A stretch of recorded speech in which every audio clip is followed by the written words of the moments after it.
Welcome to another episode of Looking Back Tomorrow. I'm your host, Michelle Quenzel. In this episode, I wanted to show you some things that I've gathered for the archives. If you've been following the blog for a while, you're definitely going to recognize some of them. One of the things that I wanted to start with was something that was very popular and I got a lot of really good feedback about, which was the Horizons blueprints. I have about 15 of them. I'm just going to show you one of them. This one is my particular favorite just based on its name. It's called Longitudinal and Transverse Building Sections.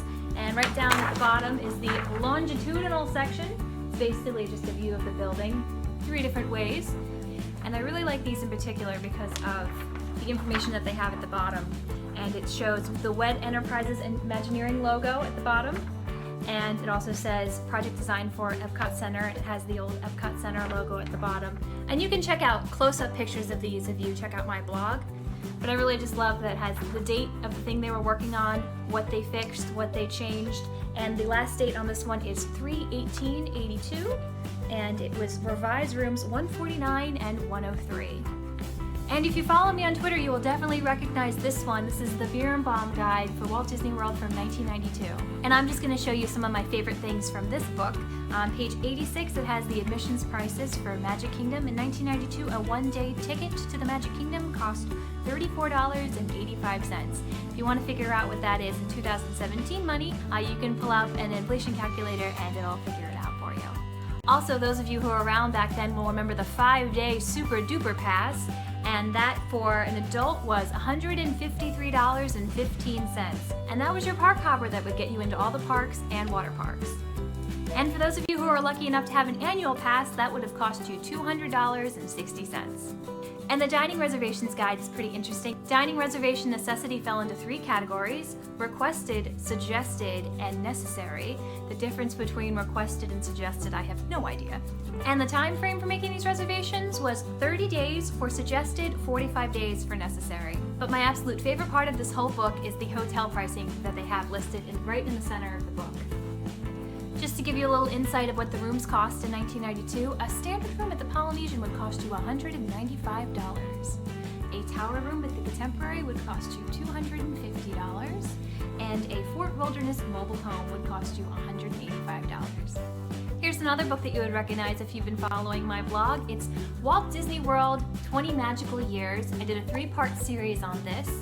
And it is one of my favorite books about Walt Disney World. This one is from 1991. We got it on our first trip when I was 3 years old, and I used to take this and lay on my belly in my living room and leaf through it because the pictures in it were just so pretty. Even the cover is just so pretty. You see a nice sparkle coming off of it. But there was one page in particular that I'd always have to skip. Scared the bejesus out of me. And another book I wanted to talk about was this one from 1993. It's actually a very recent addition to the archives. It was given to me by my friend Steve Gittler for my birthday. So thanks, Steve. It's very similar to the Walt Disney World 20 Magical Years, but it also has a little bit of a Birnbaum Guide feel to it, just because all the pages in it are color-coded based on where it is in the park, and that's how the Birnbaum Guide is set up too. And speaking of the Birnbaum Guide, I have one more I wanted to show you. This is my copy from 2001. Can you tell that I read it a lot? Back then, all I had was this, my Walt Disney World Explorer, which is around here somewhere. I should dig that out too. The website for Walt Disney World, and EPCOT, which is still alive and kicking, so I recommend that you check them out. And fun fact, EPCOT is actually the place where I found out that Horizons was closing. I also have a couple of Horizons pins that I wanted to show you guys. This is a license plate pin that came out a few years ago. I actually have something similar to this on my car. And this one's actually my personal favorite. It's a turquoise Horizons symbol with Horizons written at the bottom. I've even gotten the pin lockers on the back so that it can't fall off. And if you do see me with this one, I won't be trading it. And speaking of Horizon stuff to wear around the parks, ever since wearing this in my last video, I got a lot of questions about where to find this particular Horizon shirt. It's actually available on Redbubble. I got it in royal blue, but it's customizable to get in pretty much any color. So I believe it was around $20. So check out redbubble.com if you're looking for any Horizon stuff. I don't get a kickback or anything for it, I just think they're neat. I also have this Zip Up Horizons hoodie. It has the same design as it does on the t-shirt, except this is turquoise on navy. This is customizable as well, and I believe it was about $40. And you'll definitely recognize these from the blog. These are brochures that you would get before EPCOT was open, and they're copyright 1981. And these are also courtesy of my friend Steve Gittler, so thanks again, Steve. And with these, they are not identical. One of them has Horizons listed as New Horizons, the other one has it listed as just Horizons. And here's something that any EPCOT Center fan would appreciate. I was on Etsy a couple months back and I saw that someone had put together an EPCOT Center gift pack. And the second I saw that, I told my mom about it and she got it for me for Christmas. Ta-da! First up in the gift pack is a world passport from November 30th, 1984. Next we have an EPCOT Center ashtray, which I believe came in the original box because there is a price tag on the bottom. Actual retail price, $7.50. Next I have this EPCOT Center decal that I am super excited to put on my car with my Horizons license plate.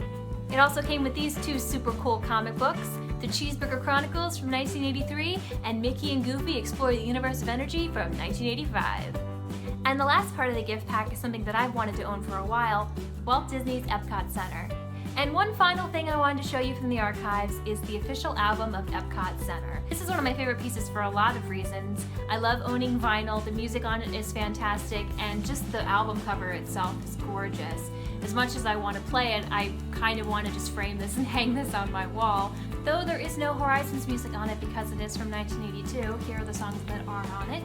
Main Entrance Medley Instrumental, Golden Dream, Energy, You Make the World Go Round, The Computer Song, Magic Journeys, Canada, You're a Lifetime Journey, Universe of Energy, Listen to the Land, One Little Spark, It's Fun to Be Free, Making Memories, and the Kitchen Cabaret Medley, which includes Boogie Woogie Bakery Boy, Meat Ditties, and Veggie Veggie Fruit Fruit. Well, that's all for this episode of Looking Back at Tomorrow. Thanks for joining me at this look through the archives. If you'd like to see more EPCOT stuff, make sure to subscribe to my channel and have a great, big, beautiful day.